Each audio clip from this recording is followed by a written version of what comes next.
Hello बच्चों, welcome us again in Pharma Leader. Now today we are going to start lesson number 15 and our topic is gravimetric analysis. तो बच्चों आज का हमारा topic है gravimetric analysis, जो कि हमारा यूनिट थर्ड फार्मास्यूटिकल एनालिसिस का पार्ट है, जिसमें हम लोग आज समझेंगे कि ग्रेविमेट्रिक एनालिसिस क्या होता है, इसको हम किस तरीके से परफॉर्म करते हैं, है ना। तो बेसिक जो हमारा ग्रेविमेट्रिक एनालिसिस होता है, it is a mass measuring technique, जिसमें हम लोग मास के थ्रू किसी भी अनलाइट सोल्यूशन की कंसंट्रेशन को पता करते हैं। लास्ट लेक्चर में हम लोगों ने कवर किया था प्रिसिपिटेशन टाइट्रेशन का पार्ट, फजांस मेथड, और उसमें हम लोगों ने क्या किया था, फजांस मेथड में हम लोग कंसंट्रेशन पता कर रहे थे किसके बिहाफ पे, एड्जॉर्प्शन इंडिकेटर की बिहाफ पे। ठीक है, आज हम लोग बात करेंगे ग्रेविमेट्रिक एनालिसिस की। ग्रेविमेट्रिक एनालिसिस क्या होता है, यहाँ पे हम लोग क्या करेंगे, मास बनाएंगे, मास यानी पीपीटी का फॉर्मेशन करेंगे, देन उसका हम लोग क्या करेंगे, वेट करेंगे, वेट करने के बाद उसका परसेंटेज कैलकुलेशन करेंगे, देन हमको एक आइडिया लग जाएगा कि हमारा यहाँ पे कंसंट्रेशन जो एनालाइट सोल्यूशन का था, अननोन सोल्यूशन का था, वो कितना था। ठीक है ना। तो आइए बात करते हैं हम लोग। यहाँ पे थोड़ा सा इंट्रोडक्शन इसका दिया हुआ है। It is a method quantitative analysis, जिसमें हम लोग क्वांटिटी को मेजर करते हैं, where the amount of an analyte is determined by measuring the mass of sample, है ना।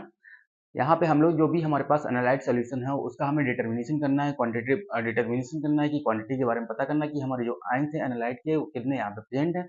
उसको हम लोग क्या करेंगे, उसको हम लोग एक पीपीटी के फॉर्म में, मास के फॉर्म में कन्वर्ट करेंगे। कन्वर्ट करने के बाद उसका हम कैलकुलेट करेंगे, वेट करेंगे, वेट करने के बाद हमारा क्या जो परसेंटेज आएगा टोटल, उस परसेंटेज को हमें क्या करना है, कैलकुलेट कर लेना है। कैलकुलेट करके हमें पता चल जाए कि हमारी जो कंसंट्रेशन आयन की थी एनालाइट सोल्यूशन में कितनी प्रेजेंट थी, है ना।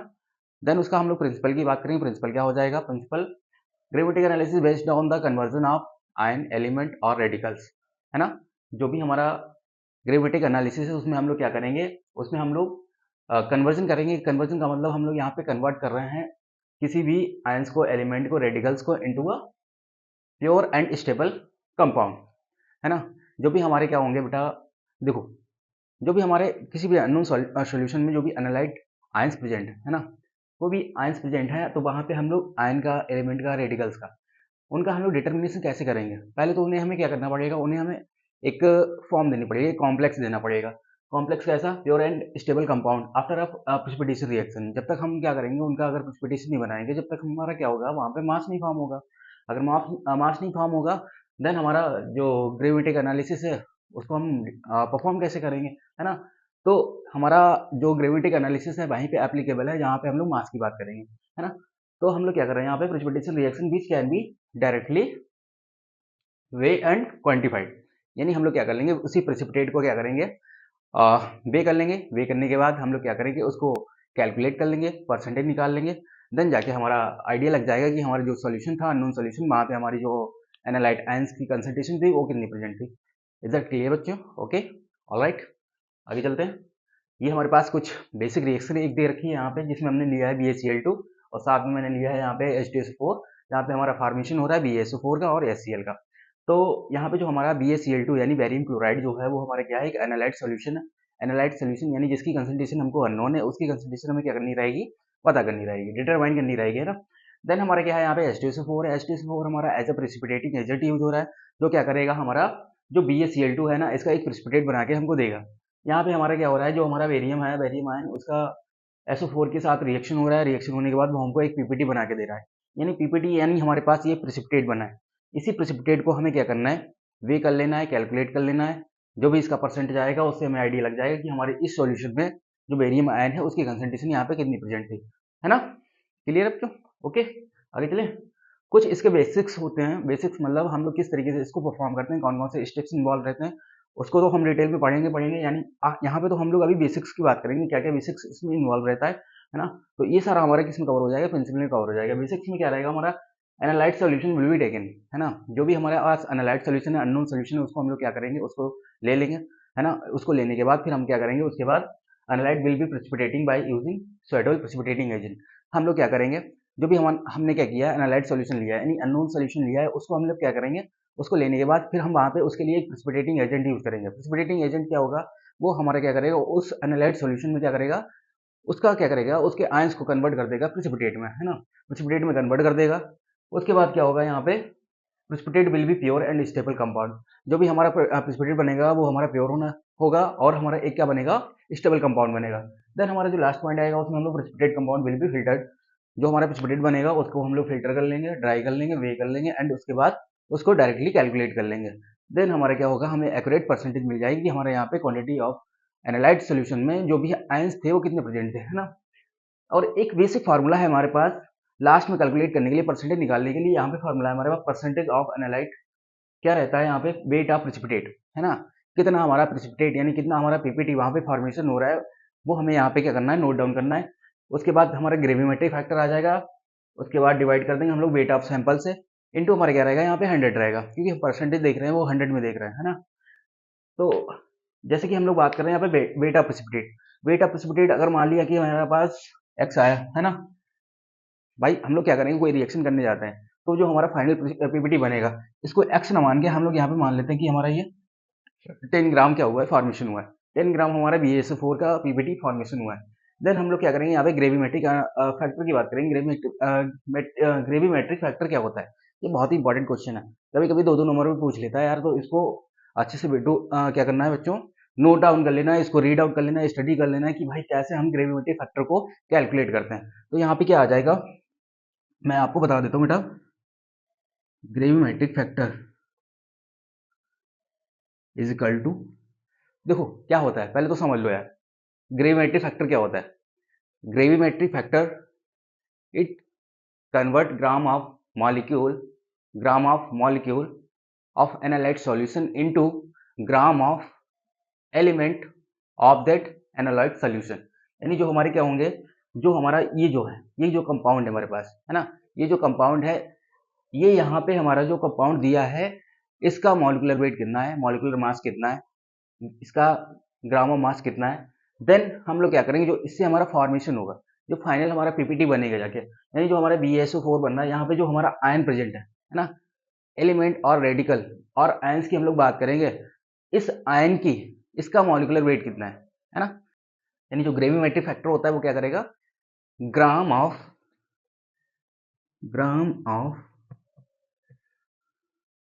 Compound are converted into gram of element, ion और रेडिकल्स। ठीक है, इज दैट क्लियर। अब यहाँ पे बच्चों देखो यार, यहाँ पे क्या हो रहा है कि हमारे पास जो ग्रेविमेट्रिक फैक्टर है उसका फार्मूला क्या होता है। ये तो बात हो गई कि हम लोग क्या करेंगे, बात करेंगे जो हमारा ग्राम ऑफ कंपाउंड रहेगा उसको हम लोग कन्वर्ट कर रहे हैं जिसमें ग्राम ऑफ एलिमेंट में, है ना। तो उसके लिए हम लोग क्या करेंगे, यहाँ पे gravimetric factor equal to, sorry, gravimetric factor equal to atomic mass of element divided by atomic mass of compound. ये बात हो रही है बच्चों इस ग्रेविमेट्रिक फैक्टर की, कि ग्रेविमेट्रिक फैक्टर क्या होता है। मैंने उसको बता दिया है कि gram of compound are converted into gram of element, ion और रेडिकल। ठीक है, कोई भी आयन है उसके ग्राम ऑफ एटॉमिक मास में उसको हम लोग कन्वर्ट करते हैं, कितना क्या हमारा वहां पर निकल के आएगा। तो इसके लिए हमारे पास अब सिंपल सी हम लोग मान लेते हैं, यहाँ पे एक एग्जांपल लेंगे हम लोग। जैसे कि हमने मान लिया कि हमारे जो BaSO4 का फॉर्मेशन हो रहा है, अब टोटल हम लोग इसका मास ले लेंगे, इसका एटॉमिक मास ले लेंगे, कितना बनेगा हमारा, देखो कैलकुलेट कर लेते हैं, कैलकुलेट करेंगे, उसके बाद यहाँ पे नोट डाउन करेंगे। देखो कैलकुलेट करने के लिए क्या होगा, बी ए का कितना होता है, बेरियम, बेरियम प्लस, एक सेकेंड, बेरियम प्लस SO4। अब यहाँ पे सिंपल सा समझना बच्चों, एक second, S plus O into 4, barium का कितना हो जाएगा, इसका रहेगा हमारा 137, 137.36 इंटू, प्लस करेंगे, प्लस सॉरी, सल्फर का कितना होता है 32, प्लस ऑक्सीजन कितना होता है 16 इंटू 4, यानी ये 137 हो गया, 137.36 प्लस 64, 16 4 ज़ा 64 एंड 32, 4 2 6 6 3 9, यानी बन गया टोटल 96। टोटल को हम लोग काउंट करेंगे। टोटल को जब हम लोग काउंट करेंगे तो हमारा कितना बनेगा, 4 ऐड हुआ 100 हो गया, यानी 130 सॉरी 233 233 पॉइंट, यहाँ पे हमारे पास इसका कुछ डिजिट में आएगा, 36 मान सकते हैं हम लोग, 36 मान सकते हैं, ग्राम पर मोल आएगा, ग्राम पर मोल आएगा। यहाँ पे बेरियम का कितना आया हमारा, बेरियम का आया 137.36 ग्राम पर मोल। टोटल हम लोग वो काउंट किया तो हमारा 233.36 ग्राम पर मोल। तो हम लोगों ने क्या करना है यहाँ पे, तो हमारे पास यहाँ पे आएगा एलिमेंट क्या है हमारे पास, बेरियम है, ठीक है, बेरियम है। उसके बाद यहाँ पे कंपाउंड क्या है हमारे पास, BaSO4 है, ठीक है, BaSO4। मैंने क्या करना है यहाँ पे 137.36 रख दिया, डिवाइड कर दिया इसको 233.36 से, है ना, इसे मैंने डिवाइड कर दिया। देन हमारा जो आएगा ना वो कितना बनेगा, जाके इसको हम लोग कैलकुलेट करते हैं। एक बार में तो जाएगा नहीं, पॉइंट लगाया, जीरो बढ़ाया, कितना हो गया 1370, 5 टाइम में कटेगा 5, उसके बाद 8 8 टू डिजिट मान लेते हैं, है ना, 2 डिजिट हम लोग मान लेंगे तो हमारा 0.58 के नियर अबाउट 588 नियर अबाउट आएगा, है ना। तो ये आएगा हमारा ग्रेविमेट्रिक फैक्टर, इसको जाके हमें यहाँ पे पुट कर देना है। कब, जब हम लोग क्या करेंगे, कोई भी फाइनल पीपीटी हमारा बन के आएगा किसी भी कंपाउंड का, उसका हम लोग क्या निकालेंगे, ग्रेविमेट्रिक फैक्टर निकालेंगे। किस तरीके से निकालेंगे, atomic mass of element, atomic mass of element divided by atomic mass of compound. यहाँ पे हमारा एटॉमिक मास ऑफ एलिमेंट किसके लिए हम लोग बात करेंगे, तो हमारा बेरियम, बेरियम की बात करेंगे। बेरियम का एटॉमिक मास कितना होता है 137.36 डिवाइडेड बाय जो हमारा atomic mass of compound BaSO4, यानी जो हमारा फॉर्मेशन हुआ है बेरियम सल्फेट का, उसका कितना आएगा टोटल मास, हमने लोग यहाँ पे हम लोगों ने कैलकुलेट कर लिया है, तो हमारा कितना आया 233.36 ग्राम पर मोल। तो मैंने यहाँ पे रख दिया है, दोनों को डिवाइड करेंगे तो हमारा 0.588 के नियर अबाउट आएगा, है ना। तो इसको जाके हमें यहाँ पे ग्रेविमेट्रिक फैक्टर को यहाँ पे जाके पुट कर देना है, पुट कर देंगे। और जो हमने वेट ऑफ सैंपल यहाँ पे लिया था बेरियम क्लोराइड का, वो यहाँ पे हमें पुट कर देना है। और जो वेट ऑफ पीपीटी आएगा, वो जो हमारा BaSO4 का फॉर्मेशन हुआ है उसका कितने ग्राम हमारा यहाँ पे बन रहा है, वेट करने के बाद हमको पता चलेगा, उसको हमें यहाँ पे पुट कर देना है। यानी कुल मिला के मैंने 10 ग्राम लिया यहाँ पे, हमारा 10 ग्राम ये इसका BaSO4 का पीपीटी बना था। उसके बाद मैंने ग्रेविमेट्रिक फैक्टर निकाल लिया, 0.588 रख दिया यहाँ पे।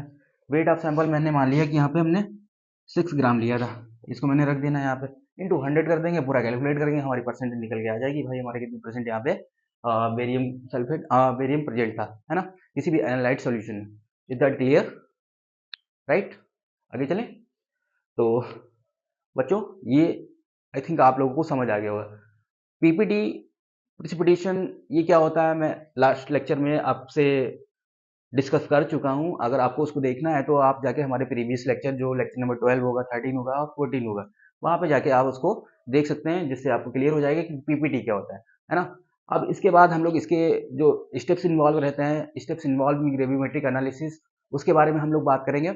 और आई होप बच्चों इतना आपको क्लियर होगा। रिवीजन करना है, रिवीजन एक बार कर लेते हैं हम लोग कि ग्रेविमेट्रिक एनालिसिस क्या होता है। ग्रेविमेट्रिक एनालिसिस मास मेजरिंग टेक्निक होती है, जिसमें हम लोग क्या करते हैं, किसी भी एनालाइट सोल्यूशन की, अननोन सोल्यूशन की कंसंट्रेशन को डिटरमाइन करते हैं।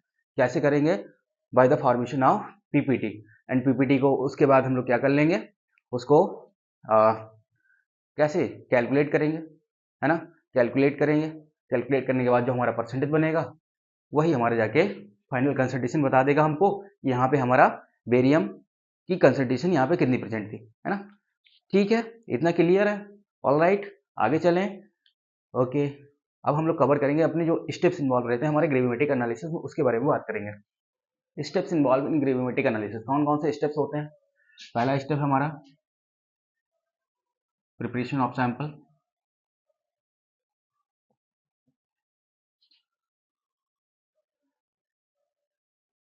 सेकेंड, पहला हो गया हमारा प्रिपरेशन ऑफ सैंपल। सेकेंड आ जाएगा हमारा टाइट्रेशन और प्रेसिपिटेशन।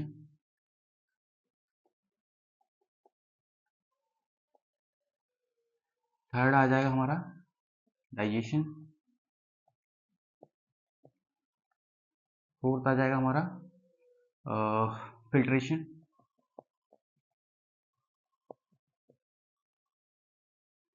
फिफ्थ आ जाएगा वॉशिंग, सिक्स आ जाएगा ड्राइंग। अब ड्राइंग में पार्ट्स आ जाते हैं, इसी में आ जाएगा हमारा ignition,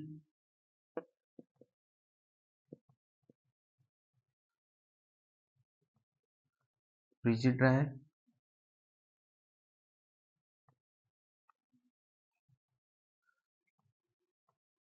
room temperature dryer,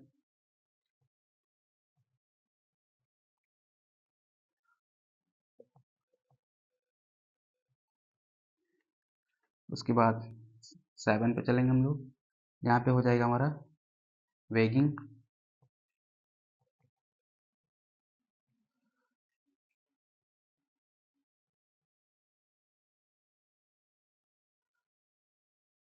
number 9 आ जाएगा हमारा कैलकुलेशन,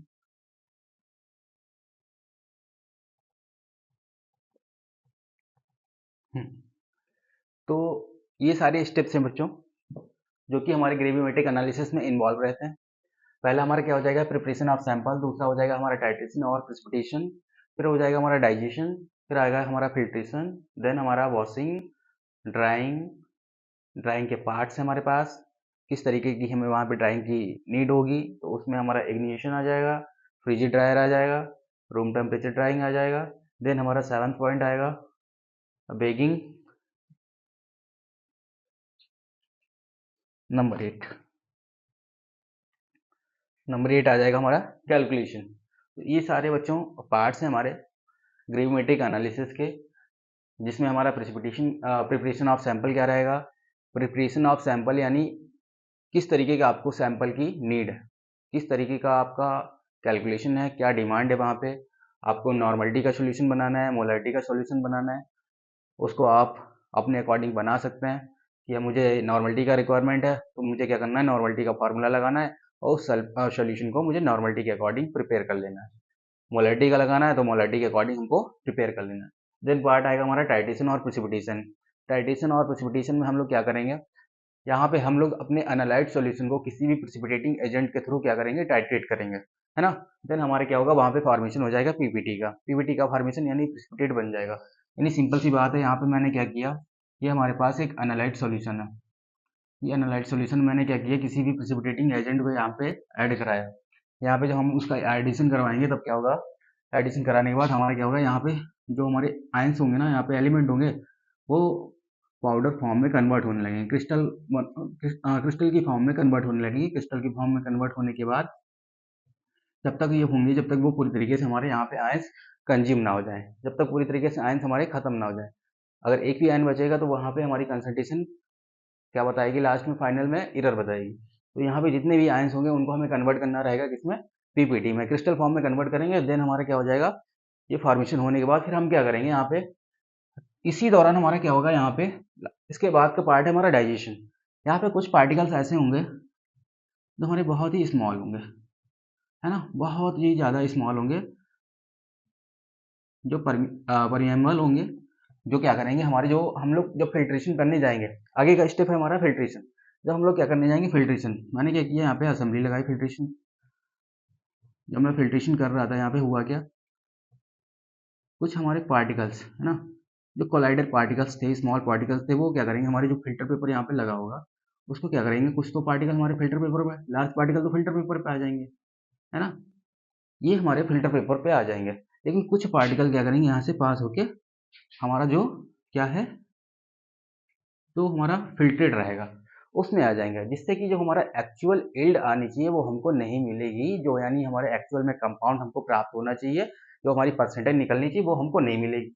इसलिए हम लोग क्या करेंगे, यहाँ पे एक हमारा पार्ट आएगा फिल्ट्रेशन से पहले का, बिफोर फिल्ट्रेशन हम लोग डाइजेशन करेंगे। डाइजेशन में क्या होता है कि जो हमारे स्मॉल पार्टिकल्स यानी कोर पार्टिकल्स, यानी जो हमारे बहुत ही, जिसकी बात एक तरीके से बात करेंगे, जो हमारे कोलाइडल पार्टिकल्स होते हैं, कोलाइडल्स यानी जो स्मॉल पार्टिकल्स थे, उनको क्या करेंगे हम लोग एक टेम्परेचर अप्लाई करेंगे, जिससे कि क्या करेंगे, वो मेल्ट होने के बाद फिर उसको हम क्या करेंगे, उस सॉल्यूशन को कूल कर लेंगे। कूल करने के बाद जो हमारे स्मॉल पार्टिकल्स होंगे वो क्या करेंगे, इन्हीं के साथ में जो लार्ज पार्टिकल हैं उन्हीं के साथ में जाके सेटल हो जाएंगे। सेटल होने के बाद वो कन्वर्ट हो जाएंगे लार्ज पार्टिकल में, जिससे कि ये स्मॉल पार्टिकल्स हमारे बचेंगे नहीं और हमारे फिल्टर पेपर को पार नहीं करेंगे, जिससे क्या होगा, हमारा जो टोटल अमाउंट है ना वो हमको यहाँ पे पूरा मिल जाएगा। और जो यहाँ पे हमारे जो क्रिस्टल्स जा रहे थे, ये हमारे फिर क्रिस्टल्स यहाँ से इस फिल्टर पेपर से, फिल्टर मेम्ब्रेन से पास नहीं होंगे। तो इतना क्लियर है, डाइजेशन का पार्ट समझ आया। यानी जो हमारे स्मॉल पार्टिकल्स थे, है ना, और हमारे कुछ लार्ज पार्टिकल्स थे, है ना, स्मॉल और लार्ज पार्टिकल्स थे। अब इन जो स्मॉल पार्टिकल का एरर आ रहा था, यानी फिल्ट्रेशन के दौरान, यानी जो हमारे स्मॉल पार्टिकल्स थे पास हो रहे थे हमारे फिल्टर मीडिया से, तो हम क्या करेंगे, यहाँ पे उन स्मॉल पार्टिकल्स को एक टेम्परेचर अप्लाई करेंगे, हीट करेंगे। हीट करने के बाद ये क्या हो जाएंगे, मेल्ट हो जाएंगे। मेल्ट होने के बाद उसको हम क्या करेंगे, कूल कर लेंगे। कूल कर लेंगे इस सॉल्यूशन को। कूल करने के बाद जो हमारे स्मॉल पार्टिकल्स होंगे वो क्या हो जाएंगे, इनके सरफेस पे जाके बॉन्ड बना लेंगे और ये कन्वर्ट हो जाएंगे और लार्ज पार्टिकल में, जिससे कि जो हमारा एरर आता था ड्यूरिंग फिल्ट्रेशन, वो एरर हमारा क्या हो जाएगा, अवॉइड हो जाएगा, दूर हो जाएगा। और इससे हमारा जो परसेंटेज ऑफ कंपाउंड है वो अच्छा आएगा। देन हम लोग क्या करेंगे, फिल्ट्रेशन हो गया, फिल्ट्रेशन कर लिया। फिल्ट्रेशन के बाद हम वॉशिंग करेंगे 2 से 3 बार। जो भी हमारा स्वेटेबल सॉल्वेंट होगा उससे हम लोग क्या कर लेंगे, वॉशिंग कर लेंगे। इस अपना जो हमारा यहाँ पे प्रेसिपिटेट आया है इसको फिल्टर कर लेंगे, जिससे कि कोई भी एरर, यहाँ पे कोई भी इम्प्योरिटी हो, है ना, वो यहाँ से पास हो जाए, वॉश हो जाए अच्छे से। 2-3 बार करने के बाद फिर हम क्या करेंगे, अपना प्योर कंपाउंड लेके उसको कर लेंगे ड्राई। अब डिपेंड करेगा हमको वहाँ पे किस तरीके की ड्राइंग चाहिए। यानी एक हमारा होता है इग्निशन, एक होता है हमारा फ्रीजी ड्राई, एक होता है हमारा रूम टेम्परेचर ड्राई, है ना। तो एक हमारा रूम टेम्परेचर हो गया। रूम टेम्परेचर यानी कि हमको क्या करना है, उसको नॉर्मली रूम टेम्परेचर में छोड़ देना है 5 घंटे के लिए, 6 घंटे के लिए, 12 घंटे के लिए, जैसी उसकी रिक्वायरमेंट हो, जैसा वो कंपाउंड हो उसी के अकॉर्डिंग हम लोग क्या करेंगे, उसको टेम्परेचर देंगे। और उसके बाद फ्रीजी ड्राई, कुछ ऐसे कंपाउंड जो रूम टेम्परेचर पर ड्राई नहीं होते हैं इजिली, या मेल्ट हो जाते हैं, उनका मेल्टिंग पॉइंट बहुत ही कम रहता है, तो उनके लिए हम लोग क्या करेंगे, फ्रीजी ड्रायर का यूज़ करेंगे। इग्निशन क्या होता है कि ऐसे कंपाउंड जो क्या है, इजिली क्या हो, इवोपरेट ना, ऐसे सॉल्यूशन जो इजिली इवोपरेट ना हो, उसको फिर हम क्या करेंगे, अलग से इग्नाइट करेंगे। यानी फ्लेम के थ्रू, यानी हाई फ्लेम के थ्रू हम उसको क्या करेंगे, इग्नाइट करेंगे। इग्नाइट करने के बाद जो भी हमारा वहाँ पे मॉइस्चर कंटेंट होगा वो इवोपरेट हो जाएगा और हमको अपना प्योर ड्राई कंपाउंड मिल जाएगा। फिर आएगा हमारा यहाँ पे वेटिंग, यानी हम क्या करेंगे, अब उसका वेट कर लेंगे, वे कर लेंगे कि वहाँ पे हमारा जो हमारा वेइंग बैलेंस होगा उस पर जाके मैंने वेट कर लिया कि हमारा जो फाइनल पीपीटी आया वो कितने ग्राम बन के आया। ग्राम बन के आने के बाद फिर हम क्या करेंगे, कैलकुलेशन कर लेंगे। कैलकुलेशन का मैंने फार्मूला आपको लास्ट जो अभी बात की थी मैंने उसमें आपको बता ही दिया था। क्या बात की थी वहाँ पे, फार्मूला एक बार रिवाइज कर लेते हैं। फार्मूला क्या था हमारा, परसेंटेज प्योरिटी इक्वल टू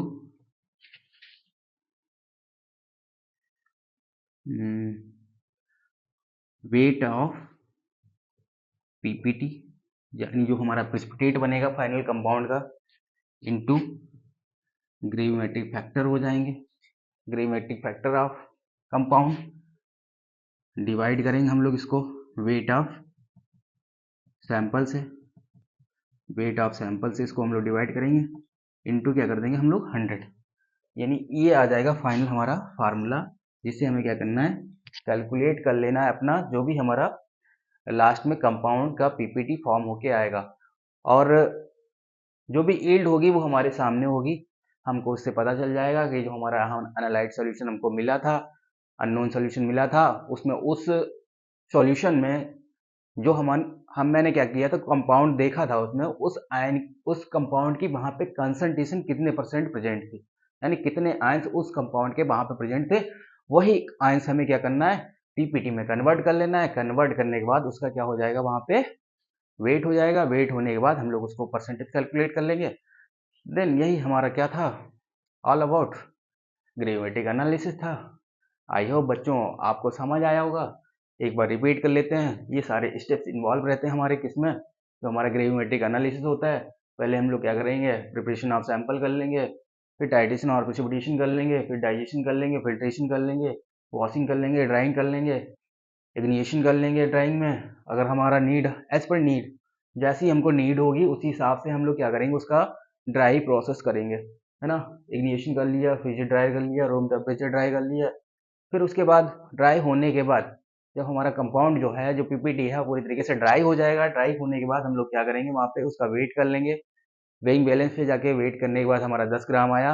अब 10 ग्राम आने के बाद हमारा एक स्टैंडर्ड वैल्यू दे रखा है कि हमारा कितना होना चाहिए, 12 ग्राम होना चाहिए था।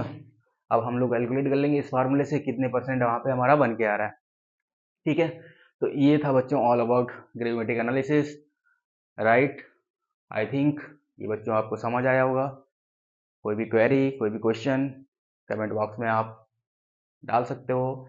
और जो हमारा नेक्स्ट लेक्चर आएगा, लेक्चर नंबर 16 में, वहाँ पे हम लोग बात करेंगे जो हमारा को प्रेसिपिटेशन है, पोस्ट प्रेसिपिटेशन है, उसके बारे में बात करेंगे। और जो हमारी ग्रेविमेट्रिक एनालिसिस की एप्लीकेशंस हैं, उसके बारे में हम लोग वहाँ पे डिस्कस करेंगे। थैंक यू बच्चों, थैंक यू वेरी मच। आप इसको नोट डाउन कर सकते हैं।